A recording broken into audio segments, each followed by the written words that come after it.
me llamaron a mí, la que había firmado el contrato del salón, porque cualquier grabación que involucrara áreas exclusivas para el personal requería contactar primero a la titular del contrato. La mujer al teléfono no se anduvo con rodeos ni suavizó la voz. «Revisamos las cámaras de seguridad», me dijo. «Tienes que ver la grabación. Ven sola. Necesitamos revisar esto sin influencias ni avisos previos a tu hijo». Por un momento, me quedé parada junto a la encimera de la cocina, con el teléfono pegado a la oreja y el café enfriándose en la mano. Las palabras caían una a una, precisas y pesadas, como si supiera exactamente cuánto dolía cada una. Cuando le pregunté qué mostraba la grabación, se quedó callada un segundo y solo repitió que tenía que verlo con mis propios ojos. La historia que estás a punto de escuchar es una obra ficticia creada por el equipo de redacción del canal H2 Historias. Está inspirada en situaciones reales para transmitir lecciones sobre la familia, las emociones y los valores humanos. Todos los personajes y eventos son ilustrativos. Me llamo Selena Ramírez. Tengo 64 años. La casa estaba en calma, de una manera que no se había sentido en semanas. Ayer había estado llena de voces, risas y esa energía nerviosa de una boda que por fin terminaba. Ahora quedaban vasos vacíos en la mesa y una chaqueta solitaria colgada en el respaldo de una silla. Mi hijo Rafael todavía dormía en su habitación, agotado por la larga noche. Lo observé un segundo, viendo cómo subía y bajaba su pecho. Antes de volver a la cocina, la gerente me explicó por qué me había llamado. Yo era la que había firmado el contrato del salón. Yo había coordinado los pagos, aprobado los detalles finales y resuelto las preguntas que nadie más quería contestar. Eso me convertía en la persona que debían contactar si algo involucraba sus cámaras, especialmente las de áreas exclusivas para el personal. «Sé que esto es incómodo», dijo, «pero es importante que vengas hoy. Por favor, ven sola», lo repitió, como si insistir lo hiciera más fácil. Le dije que ahí estaría. Cuando colgué, me senté a la mesa y crucé las manos delante de mí. Me repetí que tenía que haber una explicación sencilla, un malentendido, algo logístico que se había salido de control después de la medianoche.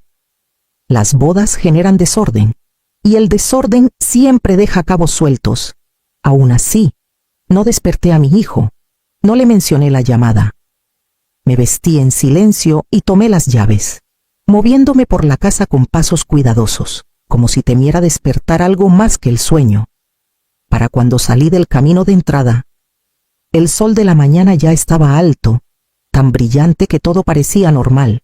Tomé la ruta conocida hacia San Miguel de Allende, cargando las palabras que me habían pedido guardar en secreto, y regresé al lugar donde la celebración había terminado.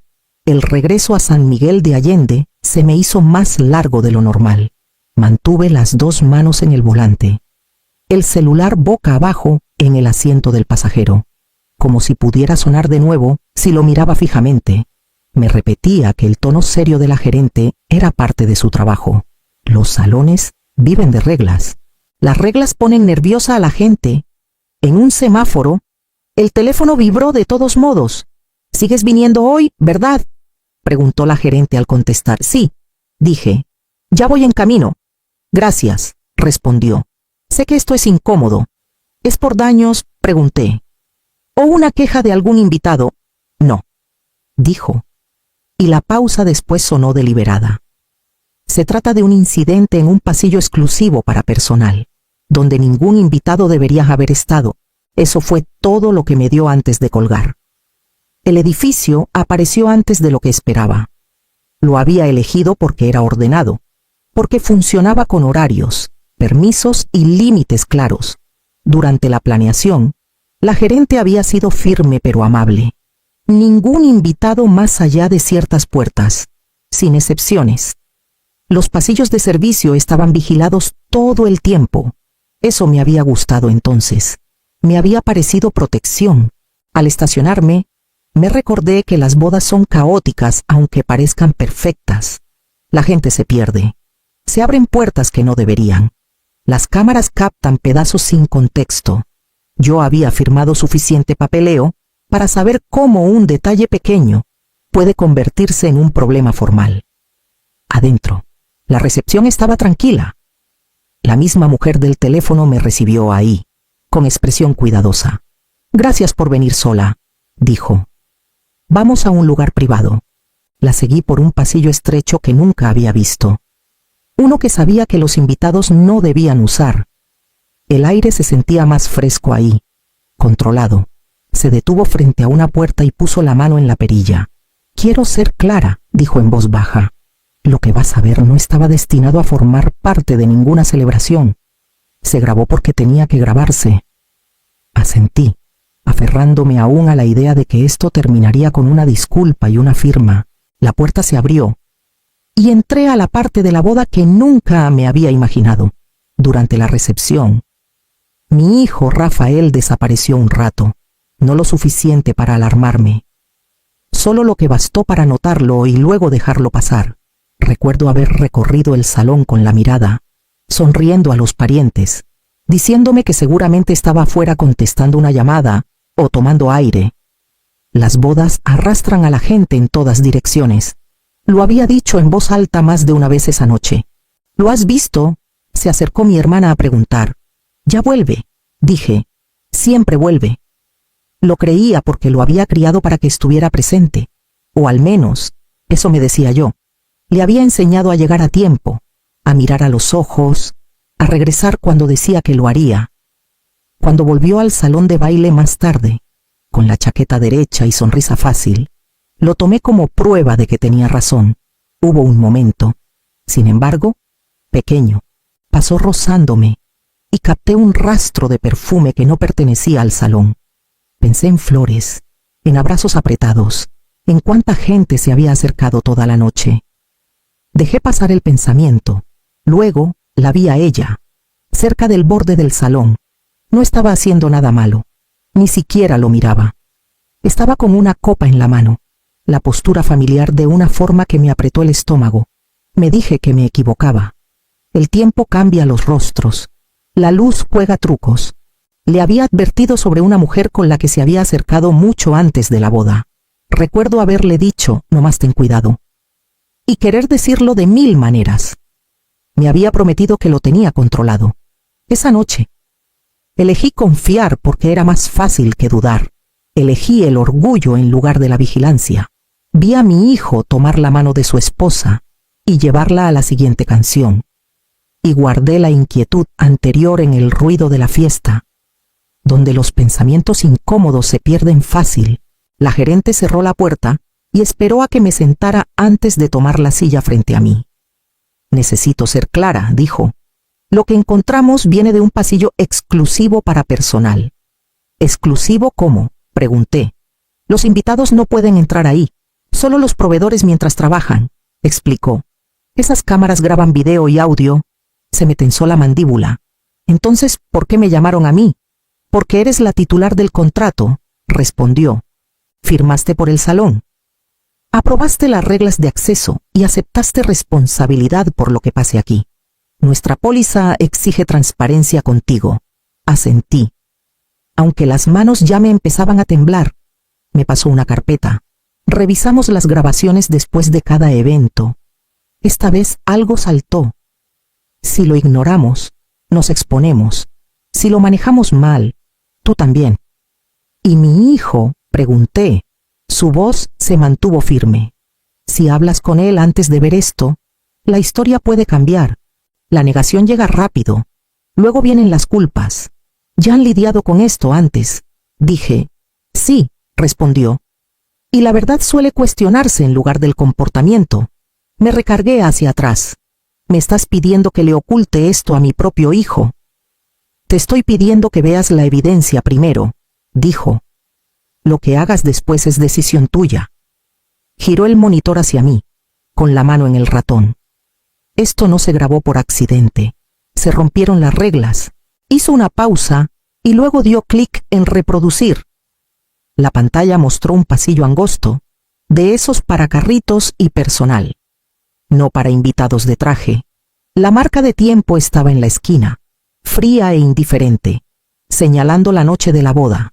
Reconocí a mi hijo antes de ubicar dónde estaba. Su forma de pararse lo delató primero. Así se ponía cuando creía que nadie lo veía. Entró en cuadro, con el saco del smoking desabotonado y la corbata floja. Una mujer lo siguió un segundo después. La conocía. Se me cortó el aliento antes de que la mente procesara.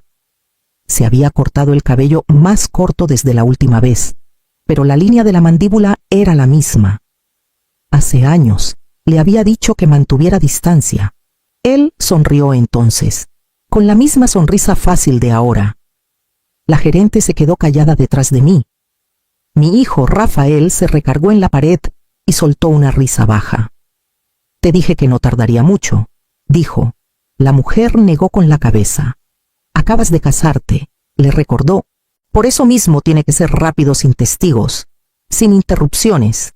Y, respondió él, por eso mismo tiene que ser rápido. Alargó la mano y alisó la parte delantera de su smoking, con dedos precisos, practicados. Revisó el puño y luego enderezó el cuello como preparándose para una foto. No puedo ausentarme mucho tiempo, dijo. Mi mamá ha estado pendiente toda la noche. La palabra mamá cayó como un golpe, no con culpa, con cálculo. Ella se preocupa, dijo la mujer. Siempre lo hace, respondió él. Por eso me aseguro de que vea lo que yo quiero que vea. Sentí que las manos se me cerraban en puños en el regazo. El cuarto se redujo al tamaño de esa pantalla. La mujer miró hacia el pasillo. Seguro que nadie va a pasar. Él sonrió. Estas puertas son solo para personal. Con o sin cámaras. Nadie revisa si no hay problema. No lo habrá, dijo ella. Nunca lo hay, respondió él. Volvió a ajustar el saco. El mismo que yo le había ayudado a abotonar horas antes. Regreso antes de que nadie note, dijo. Antes de que mi mamá venga a buscarme. La gerente respiró hondo. Solo una vez. No la miré. En la pantalla. Mi hijo se acercó más a la mujer. Las voces bajaron, no por precaución, sino por costumbre. Lo que pasaba entre ellos no necesitaba explicación. Era conocido. Miró su reloj. Bueno, dijo, tengo que volver. Sonrisas puestas, fotos pronto, felicidades, dijo ella, con tono imposible de leer. Gracias, respondió él, ya dándose la vuelta. El pasillo quedó vacío. La cámara siguió grabando, fiel y silenciosa. La gerente alcanzó el ratón, pero alcé la mano. Déjalo correr, dije. Necesitaba ver qué tan fácil regresaba a la noche que yo creía entender.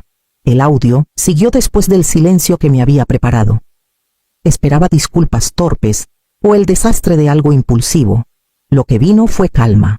Esta es la última vez, dijo mi hijo, con voz baja y firme. Después de esta noche, todo cambia. La mujer no discutió. Ya lo has dicho antes, no como ahora, respondió. Después de la boda, no hay espacio para complicaciones. Complicaciones.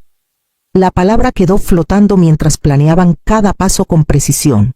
Entonces esto es todo, dijo ella. Una última vez antes de que juegues al marido. Ese es el plan, contestó.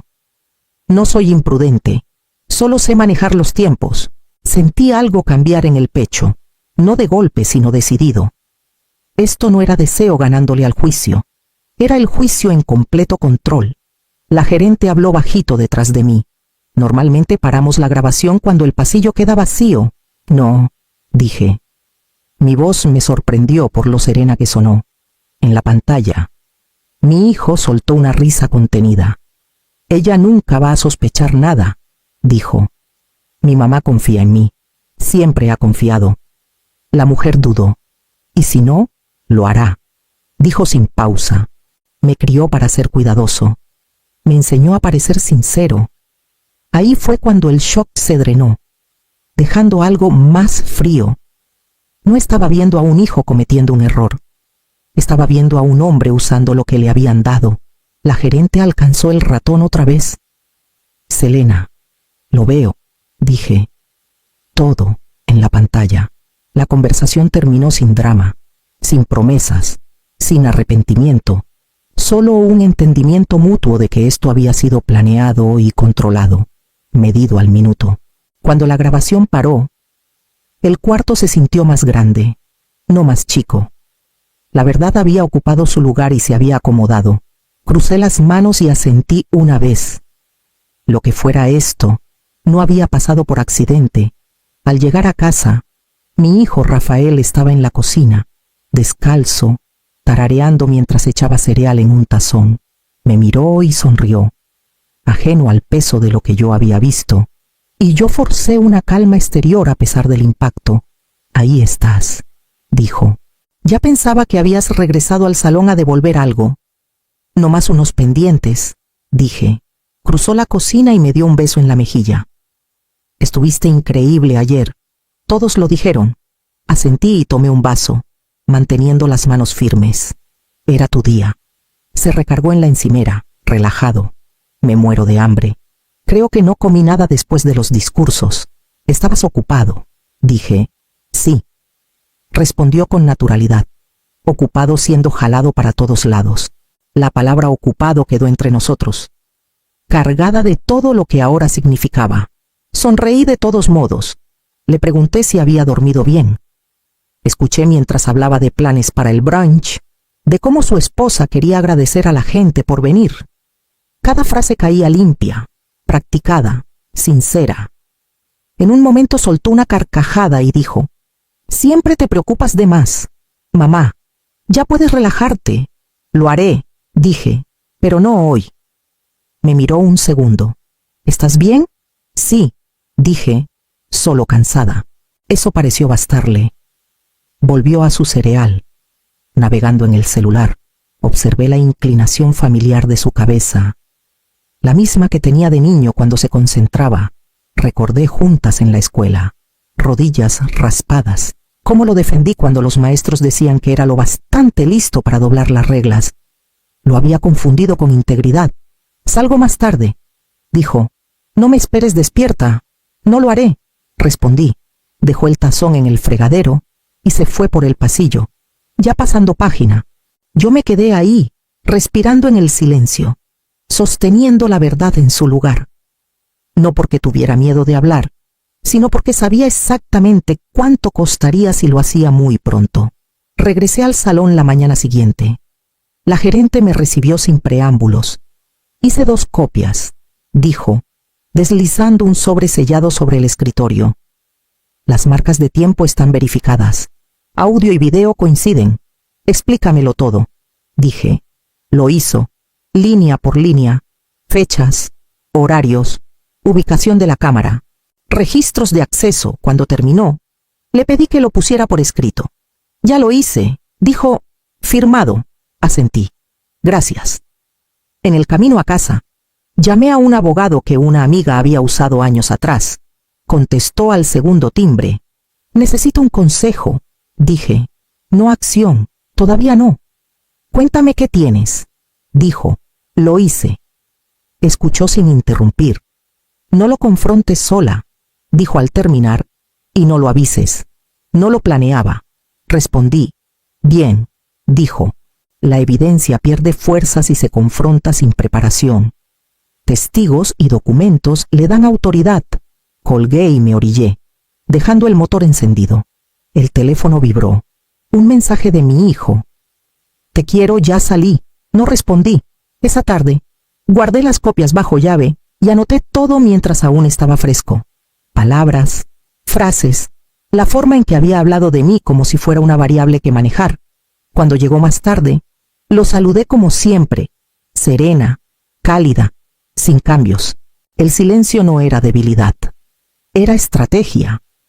Le estaba dando espacio a la verdad para que se parara sola, con testigos, con peso, y sin que mi voz temblara de la manera que él había aprendido a ignorar. Nos reunimos en la sala pequeña de conferencias del salón, la misma donde había firmado los papeles finales semanas antes. La gerente se sentó frente a nosotros, manos cruzadas, postura neutral. Mi hijo Rafael llegó tarde, lo bastante seguro para sonreír. «¿De qué se trata esto?», preguntó sentándose a mi lado. Sonaste seria. Quería un lugar neutral, dije, y un testigo. Su sonrisa se tensó. ¿Un testigo para qué? La gerente habló antes que yo. Esta reunión queda documentada. Soltó una risa burlona. Eso parece exagerado. No respondí. Me incliné y di clic en reproducir. La pantalla se encendió. Apareció el pasillo. Siguió la marca de tiempo. Lo observé a él en lugar de la grabación. Al principio parecía aburrido, luego confundido, luego alerta. Eso no es... Empezó. Alcé la mano, déjalo correr. El audio se escuchó claro. Su voz, serena, controlada, familiar. Cuando apareció la mujer, se le endureció la mandíbula. Cuando soltó la risa, se movió en la silla. Esto no explica... No entiendes todo el contexto. Y agregué con énfasis. Mira, y juzga tú mismo. Sigue viendo, dije. La gerente no intervino. El cuarto quedó en silencio salvo por la grabación. Cuando su voz me mencionó, cuando dijo que mi mamá ha estado pendiente toda la noche, se le cortó el aliento. Era una broma, dijo. ¿Sabes cómo hablo? Lo miré por primera vez. Sí sé. La grabación siguió. Tiempos, planeación. La última vez. Sin dudas, sin pánico.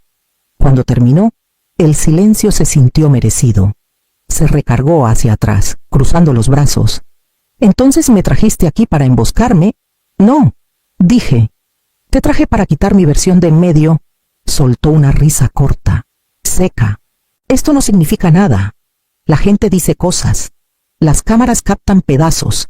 La gerente deslizó un documento sobre la mesa. Marcas de tiempo verificadas. Audio intacto. Registros de acceso confirman identidades. No lo tocó. Siempre me enseñaste a ser cuidadoso, dijo, volviéndose hacia mí. Me enseñaste a pensar adelante. Sí, dije. También te enseñé responsabilidad. Su voz se suavizó. Mamá, podemos hablar de esto en casa. Ya estamos hablando, respondí. Y esto no es casa. Sus hombros bajaron entonces, no por vergüenza, sino porque el cálculo falló. Nos miró del monitor a la gerente y de vuelta a mí. ¿Qué quieres?, preguntó en voz baja. Me puse de pie. Quería que te vieras a ti mismo sin que mi voz lo explicara. Tomé mi abrigo. Ahora ya lo hiciste. Me reuní con mi hijo una última vez en la mesa de mi cocina, sin gerente, sin pantalla. Solo la verdad que ya había hablado por sí sola. Voy a congelar la cuenta que abrí para ti, dije, la de emergencias, y ya no firmaré nada más por ti. Me miró fijo. ¿Me estás cortando? Estoy poniendo límites, respondí. Hay diferencia. Eres mi madre, dijo, más bajo ahora, y por eso no voy a mentir por ti, dije. No voy a justificar esto. No voy a proteger conductas que lastiman a otros. Bajó la mirada a sus manos. Por primera vez. No tenía nada preparado. Aún te quiero. Seguí. Pero el amor no borra consecuencias. Nunca lo ha hecho. Asintió una vez, rígido, y se levantó. Supongo que calculé mal hasta dónde llegaba ese amor. Lo miré a los ojos. Calculaste mal para qué servía. Después de que se fue, me quedé sola y dejé que la casa se acomodara. Ser madre me había enseñado muchas cosas, pero esta era la más dura. Criar bien a alguien no significa disculparlo para siempre. El amor debe guiar la verdad, no enterrarla. Si esta historia te tocó, dale like al video, suscríbete, deja un comentario y compártela con alguien que aún crea que la honestidad vale la pena.